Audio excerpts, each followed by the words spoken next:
ఏదైతే కొంతమంది వైసీపీ నాయకులు అలాగే వాళ్ళకి అనుబంధంగా ఉన్నటువంటి కొంతమంది కార్మిక సంఘాలు నాయకులు స్టీల్ ప్లాంట్ ప్రైవేటైజ్ అయిపోతుందని దుష్ప్రచారం చేస్తున్నారో అందులో ఎటువంటి వాస్తవం లేదు. ప్రైవేటైజ్ చేసేస్తారు, ప్లాంట్ ప్రైవేటైజ్ అయిపోతుంది అని వీళ్ళు ప్రజల్లోని కార్మికుల్లోని నిర్వాసితుల్లోని ఒక అపోహ సృష్టించి దాని మీద బతకడానికి ప్రయత్నం చేస్తున్నారు. కనుక మరి మీడియా ద్వారా అటు నిర్వాసితులకు గాని కార్మికులకు గాని అలాగే అక్కడ విశాఖపట్నంలో ఉన్నటువంటి ప్రజలకు గాని ఎవరైతే విశాఖ ఉక్కు ఆంధ్రుల హక్కు అనే నినాదం మీద నమ్మకం ఉన్నారో వాళ్ళందరికీ తెలియజేసేది స్టీల్ ప్లాంట్ ఎప్పటికీ ప్రైవేటైజ్ కాదు.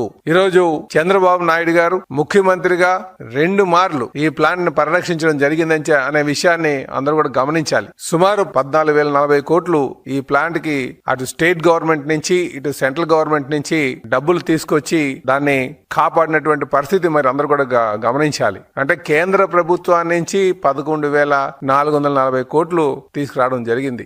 రాష్ట్ర ప్రభుత్వం నుంచి సుమారు 2,600 కోట్లు తీసుకొచ్చి అక్కడ ఆ ప్లాంట్ ని కావలసినటువంటి ముడి సరుకులు కావచ్చు లేకపోతే పవర్ కి సంబంధించినటువంటి విషయం కావచ్చు వీటికి భవిష్యత్తులో ఇబ్బంది లేకుండా ఉండడం కోసం అన్ని సెక్యూర్ చేసి పెట్టినటువంటి విషయాన్ని కూడా మీరు గమనించాలి. అయితే ఈ రోజు కొంతమంది ఎవరైతే గత 5 సంవత్సరాలుగా ఎటువంటి సహకారం అందించినటువంటి వారు ఈ ప్లాంట్ ని ఏదో విధంగా మూసియాలని ఒక ఆలోచన చేసినటువంటి వైసీపీ నాయకులు ఈరోజు కొంతమంది వచ్చి ఇది ప్రైవేటైజ్ చేసేస్తున్నారని చెప్పేసి తప్పుడు ప్రచారం దుష్ప్రచారం చేస్తున్నారు. ఇందులో ఎటువంటి వాస్తవం లేదని చెప్పి కూడా ఈ సందర్భంగా తెలియజేస్తున్నారు.